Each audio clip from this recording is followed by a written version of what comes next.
द्वारा होता है और अष्टरत्न जो बाकी है 7 उनका शिव बाबा के द्वारा नहीं होता। देखो हमेशा गीता के भगवान श्री कृष्ण को बोला गया है, एक ही को बोला गया है ना। दुनिया के हिसाब से गीता का भगवान है, किसको बोला गया है? श्री कृष्ण को बोला गया है ना। पर गीता माता है, कृष्ण बच्चा है, और जिनका जन्म होगा वो बहुत महान आत्माओं से होगा, पर एक ही इस धरा पर जिसका जन्म होगा वो शिव द्वारा होगा। पूरा इसको आप अगर वो बोलते हो तो क्या रहते हैं? एक्टिव रहते हैं, है ना। ये भी धड़कता है क्योंकि संकल्प है, आत्मा उधर ही है। समझ गए? समझ में आया? हाँ, इसलिए दिल दिमाग आत्मा भी। अब कभी बोलते हैं ना मेरे में बहुत दिमाग है, मेरा दिमाग बहुत तेज चलता है, ऐसे थोड़ी बोलते हैं। क्या बोलते हैं? मेरा दिमाग बहुत तेज चलता है, मेरा दिमाग बहुत तेज चलता है, ऐसे थोड़ी बोलते हैं। दिमाग देखो अपन आपको सिस्टम बताते हैं शरीर का। ये आत्मा यहाँ से तार आई ये न से यहाँ, है ना। आप गाड़ी चलाते हो तो गाड़ी का गियर ब्रेक क्लच कहाँ रहता है? वो पहले गाड़ी भी होता तभी तो इधर घुसता है ना। हाँ, वो सामने वाली सीट पे होता है। समझ में आया? आगे वाली सीट पे जिस पे आप बैठ के चलाते हो, है ना। हाँ, जब वहाँ नहीं होगा तो इधर कहाँ जाएगा, है ना। अच्छा, पहले आप सामने वाली सीट पे बैठ के चलाएंगे ना गाड़ी को, पीछे तो नहीं बैठ के चलाएंगे क्योंकि वहाँ सिस्टम ही नहीं है। देखो आत्मा ये गाड़ी है, ये देखने का शीशा है मुख पे, है ना। कान हॉर्न, सुनो सुनो सुनो, है ना। देखो अब देखो ये आत्मा इधर बैठी, आँख नाक मुख कान, सामने वाली सीट हो गई ये कौन सी है? सामने वाली सीट इधर। अब उसकी ब्रेक की तार कहाँ जुड़ी होंगी? देखो जुड़ी होंगी ना। अब वो टायर जाएंगी यहाँ पे सारी नसें दिल में, दिल इधर, लोग दिल इधर बोलते हैं पर दिल इधर होता है ना।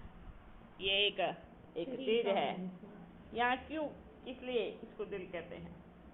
क्योंकि मेजोरिटी शरीर की जो नसें हैं इधर की और इधर की, पूरे सिस्टम में इधर है, समझ गए? इधर सब नसें, जैसे एक कितना सा ओलो गोल गोल, उसमें सारी वायर डाल दो, बारीक बारीक बारीक बारीक सारी वायर डाल दी। इधर से वायर कोई उधर फैल गई इतना, इधर से कोई इधर फैल गई, है ना। समझ गए ना? वायर तार तार जिसको बोलते हैं, इतनी तार इधर उधर लग गई, सब जगह फिट हो गई। ये इधर की तार इधर उधर फिट हो गई। ये इधर गोला है, एक ऐसे, ठीक है। सारी नसें होते हुए नीचे जाएंगी, है ना। जैसे कोई तार इधर लगा दी, इधर लगा दी, इधर लगा दी, सब जगह, और सारी दिमाग की इधर से। लेकिन आप ये सोचो मेन पॉइंट ये है, और यहाँ से सारी नसें इसमें से होकर के फिर नीचे जाती है, नीचे से होकर ऊपर नहीं जाती। समझ में आया? नीचे से होकर के ऊपर नहीं जाती, ऊपर से होकर के नीचे से जाती। तो करंट कहाँ से आ रही है? ऊपर से इधर से ऊपर से फिर नीचे जा रही है। कुछ समझ में आया? समझ में आया? हाँ, अष्टरत्नों का जन्म ऐसे नहीं, महान आत्माओं के द्वारा, मतलब अच्छी कहेंगे, देवताओं के द्वारा कहेंगे, लेकिन ओनली श्री कृष्ण का जन्म ही, अर्थात अपन का जन्म ही, अपना पिता ही शिव परमात्मा है। उनको जन्म देने वाली सब माताएं ही होती हैं, कुमारी या माता। अच्छा, जो जन्म देंगी वो ऑटोमेटिकली माता बन जाएंगी। अच्छा, है ना? मतलब बाबा, हाँ। जो अष्ट रत्नों को जन्म देंगी वो युगल रूप में नहीं होंगे, मतलब सिंगल। देखो बच्चे, उस दौरान एक ऐसा समय आएगा कि कौन किसकी शादी करेगा, पहले बात तो ये है ना? लेकिन ऐसे साथ ही साथ रहेंगे, है ना? ये कोई थप्पा नहीं लगेगा कि इनकी शादी, इनके घर में बच्चा आया है, ये अष्ट रत्न है ना? क्योंकि एक समय ऐसा आएगा, कहते हैं ना कहाँ बचेंगे, थोड़े बहुत होंगे, तो उनके जन्म पे इतना कुछ नहीं होगा, मतलब जन्म पे ज़्यादा ऐसे नहीं होगा कि भाई वाह क्या हो रहा है, कैसे नहीं, और प्रकृति द्वारा जो होगा, लेकिन उनके स्वयंवर पे ही सबसे ज़्यादा खुशियाँ मनाई जाएंगी। हाँ, वो जो खुशी है, वो जो कहते हैं ना दिवाली जिसको बोलते हैं, हाँ, कोरोनेशन डे, वो जो है स्वयंवर पे ही मनाई जाएंगी, है ना? स्वयंवर किसका?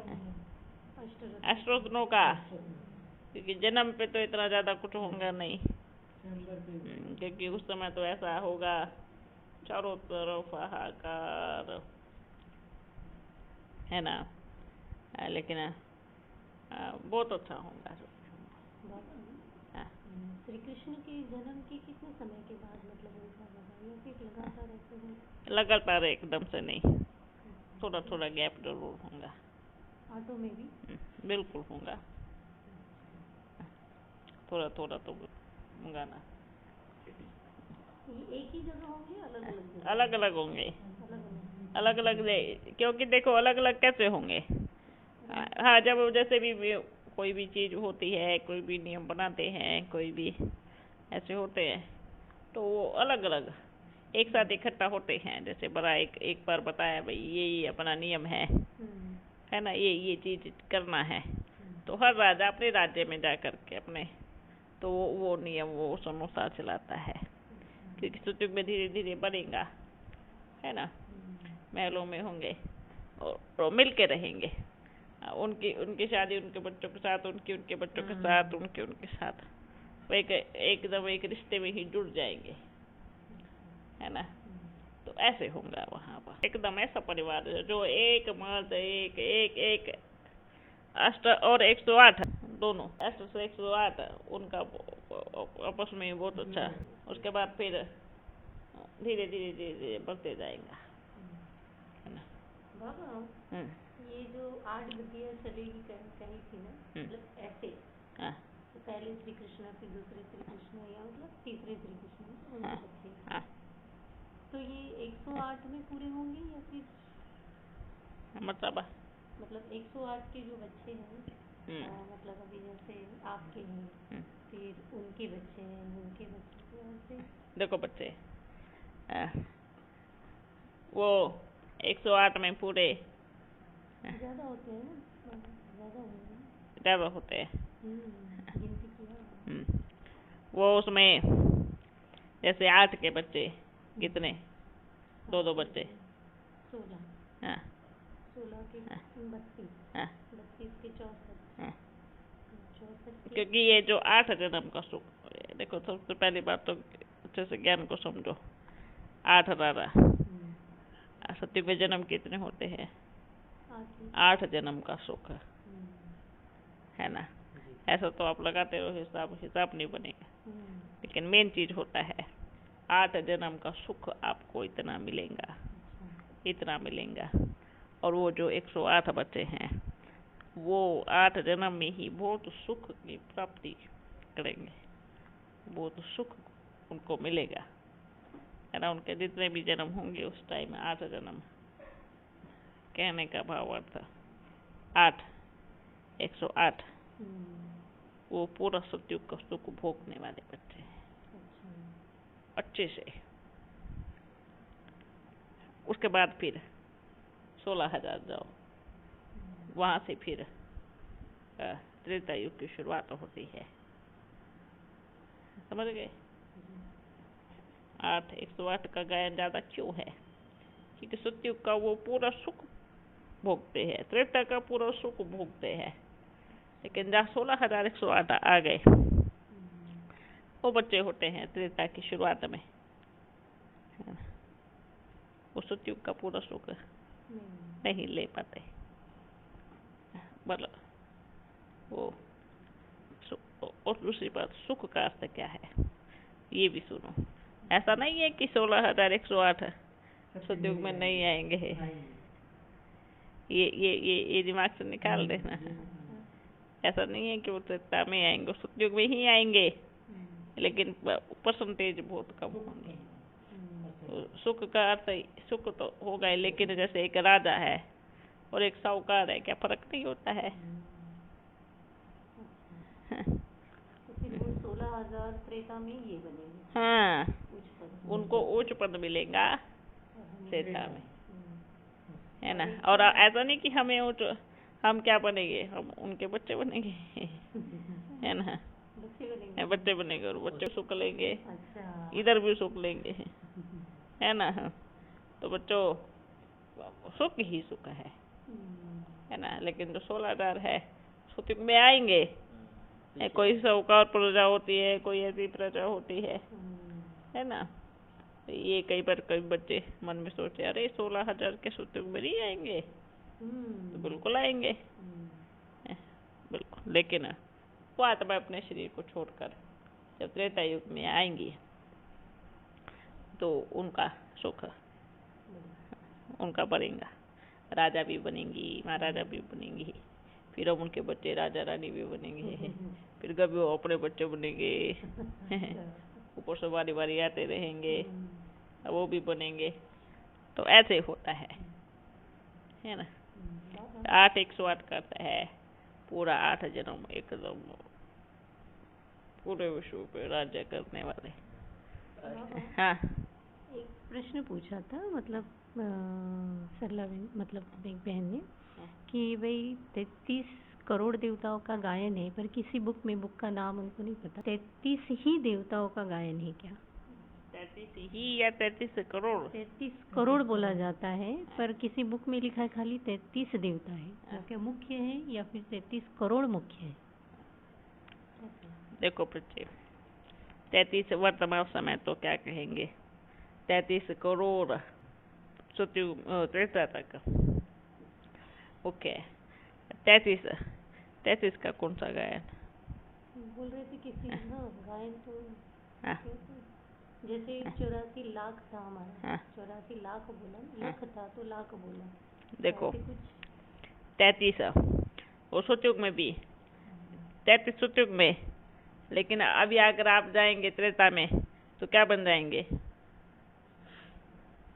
उसी 33 के 33 करोड़ बनेंगे। अच्छा। सतयुग में 33 वही आत्मा फिर अपनी अपनी वंशज को इतना बड़ा कर लेंगे, 33 करोड़ देवी देवताओं का गायन होगा। अभी आपको समझ में बिल्कुल नहीं आया है? हाँ, अब उनको पता है कि ऊपर से बात निकल गया है। लेकिन मुख्य गायन है 33 करोड़ का ही गायन है, ऊपर से बात निकालो। अभी गया? हाँ बच्चे, लिखा तो कहाँ बहुत कुछ है, ठीक है ना। लेकिन मुख्य गायन 33 करोड़ का होता है, क्योंकि त्रेता तक आते बहुत आबादी बढ़ जाती है। कोई कहते हैं, जो भी अपनी बुद्धि अनुसार ज्ञान देते हैं कि वो 33 करोड़ अंतिम कलयुग तक आएंगे, ऐसे भी बोलते हैं 33 करोड़ देवी देवता कलयुग अंत तक आएंगे। हाँ भाई बिल्कुल आएंगे, क्योंकि ये आत्मा कौन है, वही आएगी। और रही देवी देवताओं की बात, कि जो भी आत्मा ऊपर से नहीं आती है वो देवता ही मानी जाती है। कौन है वो? सतो प्रधान है ना। बोलो कितना भी समय तक सतो प्रधान रहे, लेकिन जो परम धाम से नई नई आत्माएं आती है वो उसका रूप ही देवता ही होता है ना। तो उसको भी क्या कहेंगे? देवता ही कहेंगे। लेकिन मेन गायन है 33 करोड़ का त्रेता युग में, 33 का नहीं। और 33 का वो अगली बात है। अभी है 33 करोड़। भाई एक अपना पास रखना पड़ता है। हाँ, बिल्कुल ऐसा है। हाँ, बिल्कुल है। कितनी पोटलियाँ है बाबा? इतनी पोटलियाँ है कि आपको गिनती, और पोटलियों में भी कितनी पोटलियाँ है वो नहीं पता है। ऐसे नहीं होता है। एक इतना बड़ा बर्तन, बाद में त्रासा निकलेगा। बस ऐसी ऐसी पोटलियाँ हैं। हम कौन सी पोटली तक पहुँचे बाबा? बच्चे बड़ी पोटली तक ही है। बड़ी पोटली तक ही है। नहीं नहीं, बड़ी पोटली तक नहीं है। आ गए हैं 3-4 पोटली खोल चुकी हो, है ना।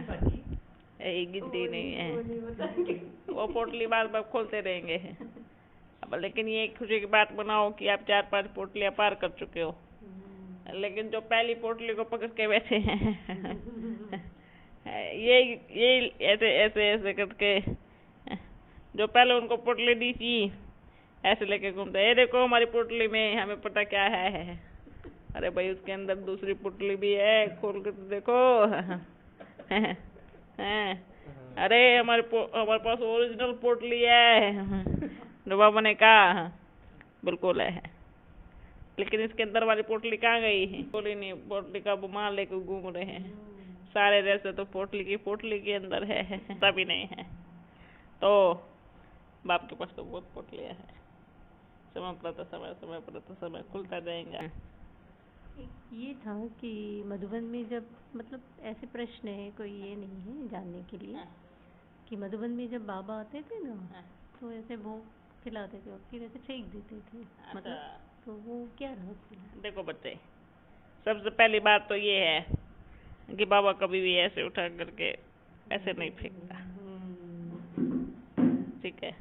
क्योंकि अपना शिव पिता बड़ा रॉयल है, ऐसा रॉयल है, ये तो नहीं करेंगे। अब सुनो, है इसमें भी बड़ा बड़ा रहस्य है।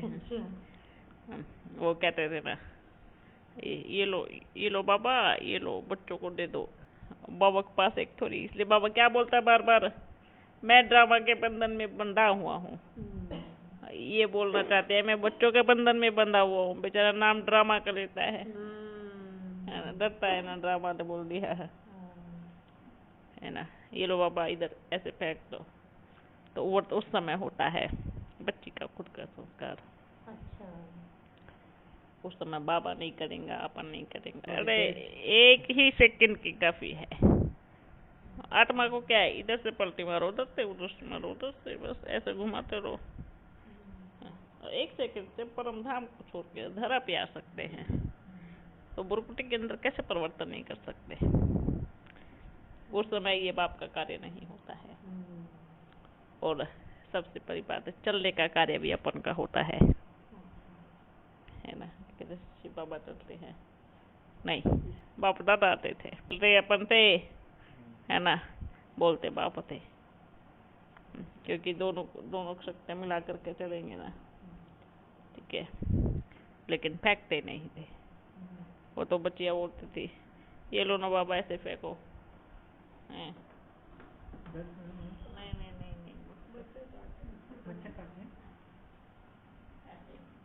ये लो बाबा ऐसे ऐसे बच्चों को दे दो। पर वो गलत सीन था। लेकिन ड्रामा में इन्होंने होता है, क्या कहेंगे, जो भी हुआ वो ड्रामा ही कहेंगे। देखो बच्चे, इतने समय आते आते आत्मा घर परमात्मा के संस्कार ऐसे हो जाते हैं कब कब। तो कब वो यूज करते हैं अपने संस्कार, कब ऐसे, है ना। हाँ पूछो। भाभी आदि मानवों का क्या रोल है? ये आदि मानव का रोल बड़ा वंडरफुल रोल है। वैसे तो बताते रहते हैं फिर भी याद जो कहते हैं वो तो अलग अलग पार्टियों ने अपने अलग अलग सवाल जवाब बनाए हैं। तो देवी देवताओं को ही आदि मानव बोलते हैं, आदि में जो आए। अब सबसे पूछना चाहते हैं आदि में जो आदि मानव आए और देवी देवताओं के लिए गायन है आज की सृष्टि के हिसाब से। सतयुग और त्रेता का तो किसको याद नहीं, ठीक है। सतयुग और त्रेता के किसको याद नहीं है, लेकिन द्वापर और कलयुग में आ जाओ। आज के हिसाब से सृष्टि की शुरुआत द्वापर कलयुग से हो रही है, द्वापर कलयुग की हिस्ट्री है, उन्हीं को आदि मानव बोलते हैं। और ये आदि मानव की बात कौन निकाल रहा है? अज्ञानी।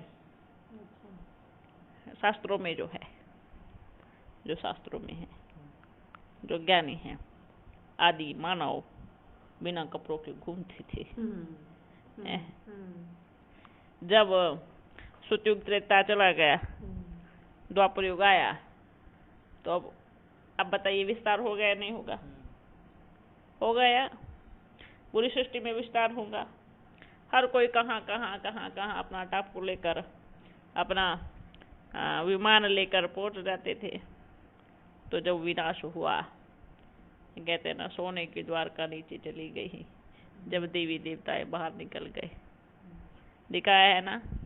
तो ओनली सोने की द्वारिका ही नीचे जाती है, कोई वो नहीं जाते हैं, देवी देवताएं नीचे नहीं जाते हैं। सतयुग और त्रेता में भारत के अंदर सोने की द्वारिका नीचे चली जाती है और उसमें सभी देवी देवताएं वो सब बाहर आ जाते हैं। वो कहाँ चले जाते हैं, क्योंकि उस समय विनाश के दौरान भी है ना, कहाँ जाते हैं। फिर जब विनाश होता है तो क्या कपड़े रहेंगे क्या? अब वो दौरान आया कि नीचे वाला ऊपर आया है। तो उस टाइम की ये बात है, ये सतयुग त्रेता की बात नहीं है, क्योंकि देवी देवताएं तो द्वापर में भी हैं। समझ में आया? वही देवी देवताओं का बीज कहाँ निकलता है? द्वापर जन्म कब होता है? सतयुग त्रेता तो द्वापर कलयुग को जन्म देने वाला है ना। एक चुप गया का निकल गया सूरज चांद, एक चुप गया एक निकल गया, समझे? उस दौरान जब विनाश हुआ तो उस दौरान ऐसा समय आया था, खाने के लिए भी कुछ नहीं था। थोड़ा कोई आत्माएं, बहुत सारी आत्माएं, खासकर सभी देवी देवताएं खासकर अपनी अपनी पुरानी देह छोड़ करके चले गए थे ऊपर। अब जो कुछ बचे हैं, 5 से शुरुआत हुई द्वापर युग की, वहां से आदि मानव का सीन शुरू होता है। अब देख लेना, अब देख लेना, पूरा खत्म नहीं, बच्चे वो जरूरी होता है। अभी के वर्तमान समय पूरे भारत को सुरक्षित करने के लिए वो बाप का जो भी होता है, वो प्रकृति का जो भी सीन होता है, वो जरूरी होता है। उसका सबसे बड़ा कारण है सतयुग और त्रेता युग पूरा सोने की द्वारका है। ऐसे ऐसे हीरे, ऐसे कि अगर आज वो हीरा एक भी किसी को मिल जाए ना, वो पूरे देश का राजा बन सकता है। इतनी कीमत होती है, ठीक है। ऐसे ऐसे हीरे, और वो इतने सारे की दीवारों में लगे हुए हैं, इतने सोने के महल बने हुए हैं। अब बच्चे एक बात बताओ, अब बाप को सतयुग लेके आना है तो क्या लुटाएगा? नहीं क्या ना, उसको नीचे बिठा दिया, आराम से चुपचाप बैठ जाओ। नीचे बिठा दिया, फिर जो थोड़ा बहुत सतयुग के मुआफिक जो द्वापर में था, क्या कहेंगे, 100 में से नहीं 1% में से ज्यादा, एक वो 100 में से 1% नहीं, उसे 1% में से भी ज्यादा, इतना द्वापर युग में ओनली है 5%, 5% द्वापर में, 1% में से 5। समझ में आया? 0.50 हाँ, ओनली 5%। 100 में से 5% होता है द्वापर युग में। अब आप ये बताओ, अगर 100% सोच लो तो ये भारत का क्या होता है? ओपन भी नहीं समझ में आता क्या होता है। 5% में ही ये हालत होगी। पूरे देश विदेश के जो भी आए लूट के ले गए। 5% में ही पूरे देश विदेश खड़े हो गए। ओनली 5% में से 0.5 इतना सब कुछ खड़ा हो गया। आप सोचो, अपन तो कब सोचते हैं बाबा अगर ये पूरा सोने के द्वार का ऊपर होती तो बाबा कहते क्या होता है। फिर तो अपने कंट्रोल में भी नहीं होता। अपनी को अपने कंट्रोल में भी नहीं होता। तो उसमें इतनी आबादी भारत में बस तो गई, ये भी नहीं बचती क्योंकि भारतवासी एकदम भोले हैं। क्योंकि भोले भंडारी के बच्चे भोले। भारत ही नहीं, भारत का पूरी तरह से विनाश हो जाता था अगर सोने के द्वार का ऊपर होती तो। बाबा हाँ, कई कई गुफाओं में है ना ये जो ये है कहाँ कहाँ। अब नेचुरल सी बात है, जब त्रेता युग आता है ना, है ना, जो भी होता है अपना अपना लेके जाते हैं साथ में। कोई किसी ने कहाँ छुपा दिया, कोई किसी ने कहाँ छुपा दिया। हाँ, थोड़ा थोड़ा थोड़ा थोड़ा वो नहीं है ना। त्रेता में नहीं, द्वापर में होता है। द्वापर कलयुग में। अच्छा, आप की बात कर रहे हैं, आपकी खानियाँ होती हैं। हाँ, तो वो तो द्वापर कलयुग में छुपाते हैं। मान लीजिए कोई राजा के ऊपर आक्रमण होने वाला है, वो सोचेगा अपन मरेगा, कम से कम अपनी प्रजा को तो सुखी रखेगा, तो किसी एक को ही विश्वास पात्रों को बताते हैं धन का, पर राजा को क्या पता होता कि वो भी मर जाएगा, है ना। तो वो ऐसे द्वापर कलयुग में भारत में अनेक राजाएं होते हैं जो किसी ने भर के पूरा वो पेटी होती है, पूरा नींव में गाड़ दिया, कभी जमीन में जमीन में ही गाड़ते थे पहले, क्योंकि जमीन को ही सेफ समझते थे, यही सेफ हो सकता है। और था भी, लेकिन लूटने वाले तो उनसे भी ज्यादा ना। तो दौरान द्वापर कलयुग में क्या करते थे, वो जमीन में गाड़ देते थे, है ना। तो ये देखो, बाप को फिर से सतयुग लाना था तो आपकी सोने के द्वार का नीचे बिठा दी आराम से। और अब कलयुग के बाद फिर वायु वापस आएंगी। ये बड़ा वंडरफुल रहस्य है, मालूम पड़े तो क्या पता क्या कर ले वे। और बाबा ने कहा पतित के तो हाथ लगने नहीं देंगे उस पे, क्योंकि तो पावन है। इसलिए है कि बाबा क्या कहते हैं, विनाश होगा, सोने के द्वार का थोड़ी होगा, मनुष्य आत्माओं का होगा।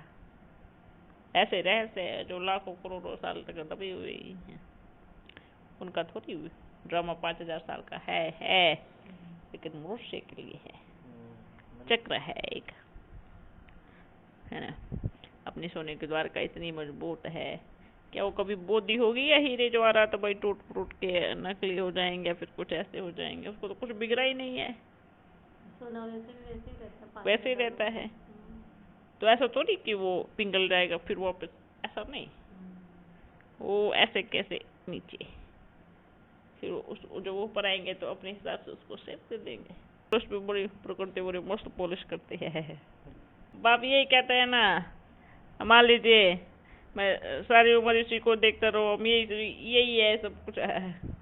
अरे आपने देखा ही नहीं है तो देखते रहो, उसको विश्वास नहीं होगा क्योंकि देखा ही नहीं है ना। तो आप क्या कहेंगे बच्चे, जो आपने नहीं देखा वो भी है ना। आपने बिल्कुल देखा ही नहीं, आपने 1% देखा, पर बाप के पास 100 है, ठीक है ना। लेकिन समय समय प्रति समय थोड़ा थोड़ा भोजन खिलाएंगे, नहीं तो पेट इतना फूल जाता है ना, फिर कहेंगे बाबा पेट भर गया है। अब ज़्यादा खाना खा लेंगे तो क्या होगा, हजम तो होता नहीं है ना। ठीक है बस, बस बाप यही कहेगा कि बाप को परखने में अपना समय व्यर्थ ना करे। यही कहेगा कि बाप को परखने में अपना समय व्यर्थ ना करे, नहीं तो क्या हो जाएगा, नहीं तो अपना नाव चल पड़ेगी। फिर दूर से आवाज देते रहना, बाबा रुको अपन आ रहे हैं। बाप कहेंगे नहीं, अपन का नाव फुल भर गया है। अपन का नाव में जगह नहीं रहा, अब आप दूसरी में आना, आएंगी तो आएंगी तो आना, क्योंकि अपन तो एक ही चक्कर लगाता है ना। तो ऐसा नहीं होवे कि बाप को परखने में अपना समय लगा देवे और फिर बाप अपनी नाव लेके चल पड़े है। कहना बाबा रुको ना, बाप कहेंगे नहीं, अपन ने बोला था आ जाओ, तब आपने कहा था रुको, अब आप बोल रहे रुको, अपन बोलते हैं नहीं रुकेगा। आपने अपन की नहीं मानी तो अपन की क्यों माने? अपन तो पूरे 100 वर्ष रुके। भाई रुके ना, अपन पूरे 100 वर्ष रुके, लेकिन आप कितनी देर रुकेंगे बताओ? आपने बाप को परखने में अपना समय लगा दिया है या नहीं है? देखो बच्चे, सिंपल सी बात है, बाप का एक ही कि बाबा अभी परख अपने के लिए नहीं कहेंगे कि अपन को याद करो, परखो, नहीं, अपने बाबा को याद करो, है ना। अभी कोई बच्चे कहते हैं बाबा आपने ऐसे बोला था, ऐसे, है ना। आप सोचो, बाप बोलते कुछ और अर्थ के लिए है और बच्चे मतलब निकालते कुछ और अर्थ है। बुद्धि का अपना टकराव करते रहते हैं, उस टकराव में ही अपना ही कुछ अलग टीम बना करके अपनी मुरली चलाना शुरू कर देते हैं। ऐसा वो उस दौरान आदि की मुरलियों से क्या हुआ, उस समय सिचुएशन कैसी थी, स्थिति कैसी थी, परिस्थिति कैसी थी, बाप ने क्या बोला था, और उन्हीं को सुन करके फिर बाप को गाली देते हैं। कहते हैं ना, सबसे ज्यादा ब्रह्मा की ग्लानि, ठीक है करो, अपन को क्या, अपन का क्या जाता है। हाँ, वेरी गुड है। बोलते हैं ना, बच्चे ग्लानि करे और बाप को उचित तख्ते बिठावे, है ना। बच्चे ग्लानि करते हैं और जितनी करते हैं उतना अपन ऊपर बैठते हैं। अपन को क्या कुछ तो नहीं जा रहा है, अपन तो फायदे हो रहे हैं। अपन को जो भी थोड़ा बहुत था, हिसाब किताब जो भी था, सब निकल गया। है ना, अपन का क्या घाटा हुआ। लेकिन जो ग्लानि करते हैं वो नीचे से नीचे सीट पे आ जाते हैं। पर बाप कहेंगे वो भी बच्चे हैं, लेकिन ये नहीं है, ये नहीं कहेंगे कि उनको सजा मिले, बिल्कुल नहीं कहेंगे। क्यों नहीं कहेंगे? वो आत्मा में ऑटोमेटिकली रिकॉर्ड होता है, और रिकॉर्ड होता है तो उसको ऑटोमेटिकली मिलता ही है। ये है सबसे बड़ा महामूर्ख। अच्छा एक बात बताए, आज अपन को गाली देते हैं, ऐसे है, मैं था ब्रह्मा, सब रट्टा लगा रखा है, मैं ब्रह्मा, वो तो ऐसा था, वो तो ऐसा था। अच्छा, जो आप सुना रहे हो, जो ज्ञान के आधार पे आप बोलते हो मैं ब्रह्मा हूँ, वो मुरली कहाँ से चली? ब्रह्मा से पहले क्यों नहीं चलाई? ब्रह्मा के पहले की मुरली निकालो, क्यों नहीं निकाली? निकालो, अभी देख लेना। अभी अपन बता रहे हैं, कोशिश बहुत करेंगे अपना अपना दुकान खोलने की है, लेकिन ये बाप है, प्रत्यक्ष है, पहले चल गया जब ब्रह्मा की रात थी, अब नहीं चलेगा। कोशिश भले करे है, कैसे कंपनी को ठप करना है अपने को पता है। भाई अगर अपन चला सकते हैं तो ठप क्यों नहीं कर सकते? फिर फिर भी देखो ऐसे बच्चे कैसे मजबूर करते हैं कि बाप ऐसा नहीं करना चाहता पर बच्चे ऐसे करने के लिए मजबूर करते हैं। ज्ञान होते हुए भी, समझते हुए भी, जानते हुए भी ऐसे करते हैं। क्या करेंगे और क्यों करते हैं? सबसे बड़ी बात क्यों करते हैं? करते इसलिए कि अपना नाम होवे, नाम मान शान, और सबसे बड़ी बात सबसे बड़ी बात ये है, सबसे बड़ा रुपया। Very good. और अपना तो अपना कि आपका भी अपना। तो बाप क्या कहेगा? ठीक है, बाप प्रत्यक्ष है। ये पहले मुरलियों को उठा करके आपने सबको उल्लू बनाया है, अब अपन को उठा के बनाओ उल्लू। बनाएंगे हैं? बिल्कुल नहीं बनाएंगे। लेकिन है कोई बात नहीं, ड्रामा ऐसे बच्चे भी जरूरी है, क्योंकि खेल पाल तो कहाँ से होगा, है ना? खेल पाल होना जरूरी है। सबसे बड़ा खिलाड़ी, नंबर 1 खिलाड़ी जो कौन सा दाव पेच चलाता है पता भी नहीं पड़ता। कहता है मैं भगवान हूँ। अरे मूर्ख, ये भी पता है कि कौन सी तीर कहाँ से निकलेंगी? कौन सी तीर कहाँ से निकलेगी मालूम नहीं है, बोलता मैं भगवान हूँ। अपन को बड़ी हंसी आती है बच्चों, ऐसे से बच्चों पर जो अपने आप को भगवान बोलते हैं। अपना बाबा भी बड़ा, ये देखो बच्चे एक और भगवान पैदा हो गया धरती पर। कितने नाम गिनाए हैं। ये महामूर्ख की निशानी तो है। चलो अज्ञानी तो सोचते ही है, ज्ञानी भी ऐसे बोलते कि मैं परमात्मा हूँ, तो मैं शिव हूँ। अच्छा, तो फिर आप दूसरे शिव होंगे, आप किसी और सृष्टि के शिव होंगे।